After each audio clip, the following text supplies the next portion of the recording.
হে আল্লাহ, একমাত্র আপনার কাছেই আমি আমার দুর্বলতার কথা জানাচ্ছি এবং একমাত্র আপনার কাছেই আমি আমার অভাবের কথা জানাচ্ছি এবং মানুষের নিকট অসম্মানের কথা একমাত্র আপনাকেই বলছি। ইয়া আরহামার রাহিমিন, আপনিই তো প্রতিটি দুর্বল ব্যক্তির রব এবং আপনি আমার রব। আপনি কার কাছে আমাকে ছেড়ে দিলেন?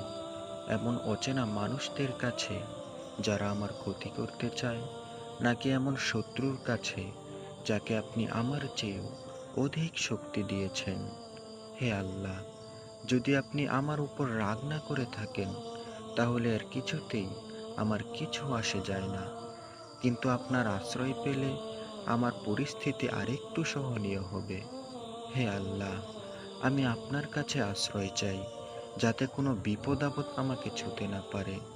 হে আল্লাহ, আপনার রাগ এবং অসন্তুষ্টি থেকে আমি রেহাই চাই।